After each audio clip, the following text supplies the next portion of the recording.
Hello बच्चों, आज हम लोग एनसीईआरटी पार्ट 1 का चैप्टर नंबर 8 स्टार्ट कर रहे हैं। NCERT part 1 chapter number 8। Chapter का नाम है ग्रेविटेशन। बच्चों, ये नाम आपने बहुत बार सुना भी होगा, gravity, gravitation, force of gravitation, है ना। ये सब टर्म्स आपने पहले भी सुने होंगे। एंड स्टडी ऑफ ग्रेविटी या study of gravitation is important for us also, because इस चैप्टर को स्टडी करने के बाद हमको बहुत सारी एक्टिविटी या बहुत सारे फिनोमिना जो हमारे अराउंड में हो रहे हैं उसके हमको आंसर्स मिलेंगे, साइंटिफिक आंसर्स मिलेंगे। तो एक इंटरेस्टिंग चैप्टर हम लोग शुरू कर रहे हैं। चैप्टर का नाम है ग्रेविटेशन। आपने वो न्यूटन का कहानी सुना होगा या पढ़ा होगा स्कूल में कि जो ग्रेविटी है it was discovered by scientist Newton. Newton and Apple tree, वो एक फेमस स्टोरी है कि Apple fell on the head of Newton and Newton started working on gravity. उसके बाद वो ग्रेविटी को उसने इन्वेंशन किया। सबसे पहले व्हाट इज ग्रेविटेशन? ये जो वर्ड ग्रेविटेशन है उसका मतलब क्या है? तो basically gravitation is the force of attraction between any two bodies in the universe. का मतलब हमारे यूनिवर्स में जितने भी बॉडीज है, फिर वो स्मॉल बॉडी हो या लार्ज बॉडी हो। स्मॉल बॉडी का मतलब कितने स्मॉल? तो as small as electron. And large body का मतलब कितने लार्ज? तो as big as planets and stars.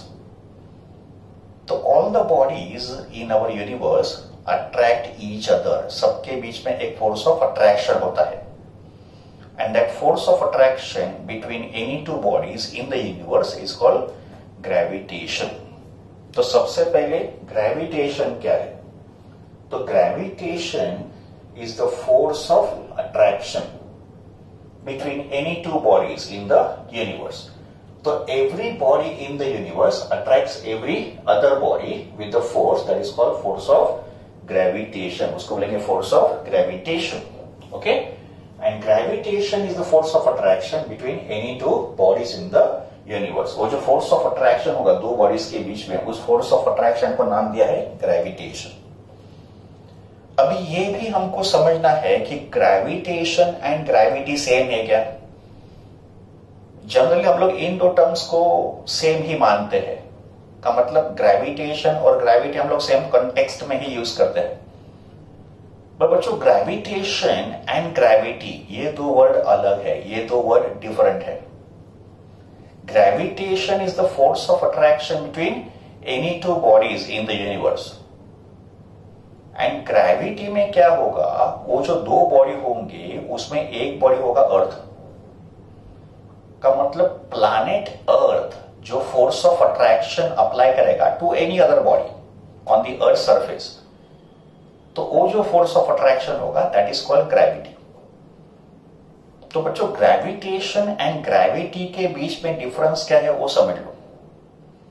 Gravitation is the force of attraction between any two bodies in the universe, and gravity is the force of attraction between Earth and any other body.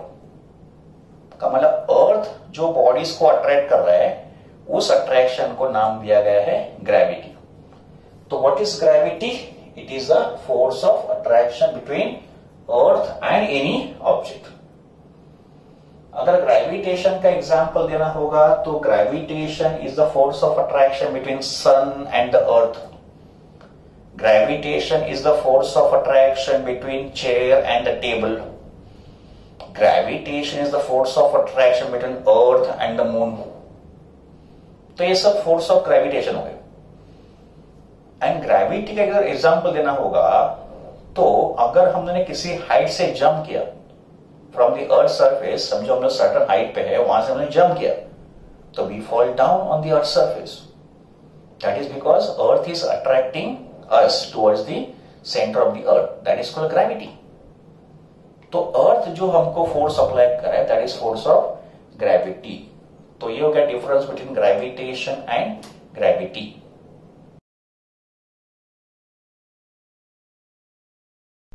अभी हम लोग gravitation का सबसे fundamental law start कर रहे हैं, the very fundamental law in gravitation, जहां से ग्रेविटेशन की शुरुआत होती है और ग्रेविटेशन के फॉर्मूले भी यहां से ही शुरू होंगे और ग्रेविटेशन का स्टडी भी इस फॉर्मूला से ही स्टार्ट होगा। हमको स्टडी करना है the very fundamental law of gravitation called Newton's law of gravitation. तो Newton's law of gravitation is the very fundamental law in gravitation. To understand Newton's law, let us consider two particles या two object. Okay? इसमें first particle का मास m1 है और second particle का मास m2 है।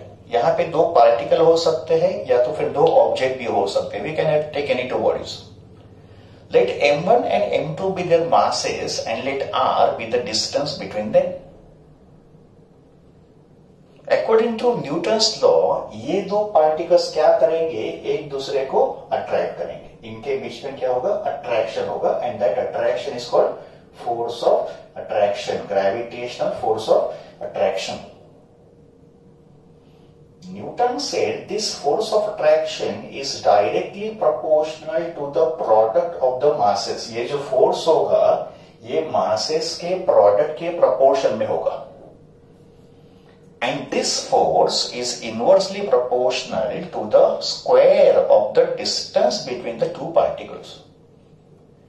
So F is inversely proportional to r square and F is directly proportional to m1 into m2.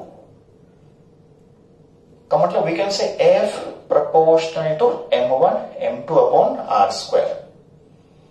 यहां पे m1 m2 are in the numerator, का मतलब they are directly proportional and r square is in the denominator, का मतलब f is inversely proportional to r square. So this is statement of Newton's law of gravitation. The Newton's law of gravitation says every particle of matter attracts every other particle of matter with a force which is directly proportional to the product of their masses and inversely proportional to the square of the distance between them. So we say F proportional to m1 m2 upon r square.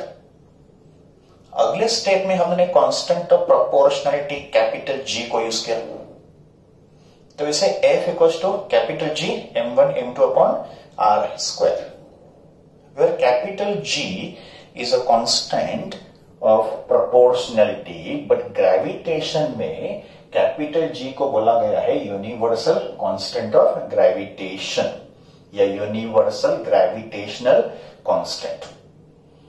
Why the word universal, इसको universal क्यों बोला है, इसको universal constant बोला है because ये जो G होगा उसका वैल्यूज सब बॉडीज के लिए सेम होगा। तो स्मॉल बॉडी हो या लार्ज शेप बॉडी हो, सबके लिए कैपिटल G का वैल्यू सेम है, तो that's why it is called universal constant of gravitation. Now SI unit of G, G का यूनिट, G का dimensions can be obtain with the help of this formula. अगर मुझे G का unit find करना है तो मैं पहले G का फॉर्मूला अरेंज कर दूंगा। तो according to this G equals to FR square divided by m1 into m2, तो G का formula FR square upon m1 m2। अभी इसमें इन सब वैल्यूज के यूनिट सब्स्टिट्यूट कर दो, force newton, distance metre, but r square इसके लिए मीटर स्क्वायर, मास किलोग्राम है तो kilogram into kilogram, kilogram square, तो it is newton metre square per kilogram square, which we can write this way also, newton metre square per kilogram square. फिर इसका CGS unit क्या होगा, तो Newton का बन जाएगा डाइन, मीटर का बन जाएगा सेंटीमीटर एंड किलोग्राम का बन जाएगा ग्राम, तो it is dyne centimetre square पर ग्राम स्क्वायर। अगर हमको डायमेंशंस फाइंड करना है, इस G के डायमेंशंस क्या होंगे, तो dimensions of G equals to dimension of force into dimension of R square upon dimension of m1 and m2। अभी बच्चों हमको फोर्स का तो डायमेंशन मालूम है. What is dimension of force? m1 l1 t minus 2. ये होंगे फोर्स के dimensions. m1 l1 t minus 2. Distance का स्क्वायर है का मतलब l2 हो जाएगा, बिकॉज डिस्टेंस का डायमेंशन l होता है, और मास m1, यहां पे भी m1, तो कितना होगा m2. तो इसको अगर सिंप्लीफाई किया तो ऊपर m1 है, नीचे m2 है, तो कितना हो जाएगा m माइनस 1. l1 l2 कितना हो जाएगा l3 और t माइनस 2. तो m minus 1 l3 t minus 2 के डायमेंशंस ऑफ g. ये जो यूनिवर्सल कांस्टेंट ऑफ ग्रेविटेशन है उसका वैल्यू कांस्टेंट है. It is same for all the bodies. So value of capital G जो हम लोग न्यूमेरिकल में यूज करेंगे वो होगा 6.673 into 10⁻⁻11 Newton metre square per kilogram square. और सीजे सिस्टम में G का वैल्यू कितना होता है? 6.673 इंटू 10⁻8 डाइन सेंटीमीटर स्क्वायर पर ग्राम स्क्वायर. ये होंगे G के वैल्यूज एसआई सिस्टम में और सीजे सिस्टम में. अगर हमको ये यूनिवर्सल कांस्टेंट G डिफाइन करना है तो इस G को डिफाइन करने के लिए सपोज हमने यही फॉर्मूला को रिफर किया. ठीक है, इसमें अगर मैंने m1 m2 को 1 kg लिया तो मतलब ये मास भी 1 kg है, ये मास भी 1 kg का. यूनिट मासेस 1 का मतलब कितना? Unit masses. और r को लिया मैंने 1 मीटर का मतलब इनके बीच का जो डिस्टेंस होगा 1 मीटर होगा. 1 का मतलब कितना? वापस यूनिट डिस्टेंस. तो अगर ये दो यूनिट मास होंगे और उनके बीच का डिस्टेंस भी यूनिट होगा का मतलब m1 1 kg, m2 1 kg और r कितना? 1 मीटर. तो अगर ये 1 मीटर, अगर ये 1 kg है, ये 1 kg है और ये 1 मीटर है तो ये पूरा 1 हो जाएगा. तो G कितना होगा? F. तो universal gravitational constant is the force of attraction between two unit masses separated by unit distance. इसका मतलब अगर ये दो मासेस यूनिट होंगे, उनके बीच का डिस्टेंस भी यूनिट होगा, तो जो फोर्स होगा इनके बीच का, उस फोर्स को ही बोलेंगे यूनिवर्सल कांस्टेंट ऑफ ग्रेविटेशन. तो ये हो गया definition of universal constant of gravitation. अभी हमको न्यूटन्स लॉ ऑफ ग्रेविटेशन का वेक्टर फॉर्म स्टडी करना है. वेक्टर फॉर्म का मतलब अभी हमको ग्रेविटेशनल फोर्स को मैग्नीट्यूड एंड डायरेक्शन दोनों के फॉर्म में एक्सप्रेस करना है. अभी जो इसके पहले हमने न्यूटन्स लॉ का फॉर्मूला स्टेट किया था दैट वाज ओनली मैग्नीट्यूड. क्या फॉर्मूला था बच्चों? F equals to G m1 m2 upon r square. But उसमें तो फोर्स का मैग्नीट्यूड था. अभी हमको उसी फोर्स को मैग्नीट्यूड एंड डायरेक्शन दोनों फॉर्म में एक्सप्रेस करेंगे and that is called vector form of Newton's law of gravitation. इसके लिए सबसे पहले कुछ डायग्राम को हमको मॉडिफाई करना पड़ेगा. का मतलब ये जो दो फोर्सेस है इसको मैंने अभी प्रॉपर्ली लेबल कर दिया. इसको मैंने कॉल किया फोर्स F12, इसको मैंने कॉल किया फोर्स F21. फिर डायरेक्शन पर्पस के लिए मैंने दो यूनिट वेक्टर को भी ड्रॉ किया, बिकॉज यूनिट वेक्टर का रोल क्या है? To represent direction in the formula. तो फॉर्मूला में अगर आपने यूनिट वेक्टर लिखा है तो यूनिट वेक्टर क्या करेगा? उसका डायरेक्शन बताएगा, उस वेक्टर का डायरेक्शन बताएगा. तो यहां पे दो वेक्टर मैंने ड्रॉ किया, एक है r12 कैप एंड दूसरा है unit vector r21 cap. r12 cap is a unit vector whose direction is from m1 से m2 and r21 is a unit vector whose direction is from m2 से m1. ठीक है, तो सबसे पहले इन चार वेक्टर को ही हम लोग यहाँ पे पहले डिफाइन करते हैं. What is F12 vector? It is a force acting on m1 due to m2. ठीक है. What is F21 vector? It is a force acting on mass m2 due to m1. What is r12 cap? It is a unit vector directed from m1 to m2. And what is r21? It is a unit vector directed from m2 से m1. किसी भी formula को अगर आपको vector form में लिखना है तो हमको एक वेक्टर का बेसिक फॉर्मूला यूज करना है. वो कौन सा फॉर्मूला है? Vector equals to magnitude multiply by unit vector. तो जब भी आपको किसी फॉर्मूला को वेक्टर फॉर्म में एक्सप्रेस करना है तो इसका यूज करना है, vector equals to magnitude multiply by unit vector. तो सबसे पहले हमारा वेक्टर कौन सा होगा? F12. तो मैंने लिखा वेक्टर F12. उसके बाद क्या आएगा? मैग्नीट्यूड. तो what is the magnitude of this force?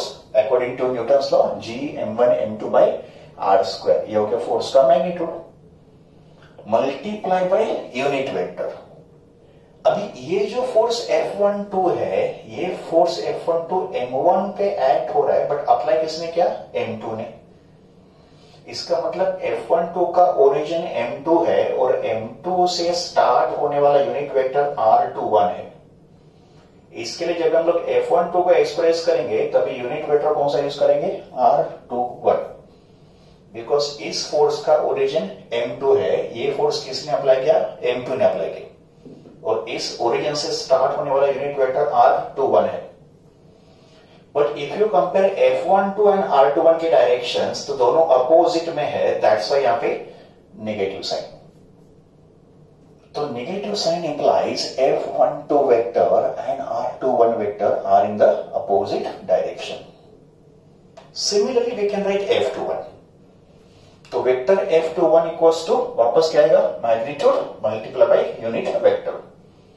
तो ये दोनों फोर्सेस का मैग्नीट्यूड तो सेम ही है, तो यहां पे भी क्या आएगा? G m1 m2 by r square आएगा। बट F21 फोर्स m2 पे एक्ट हो रहा है, बट अप्लाई किसने किया? m1 ने।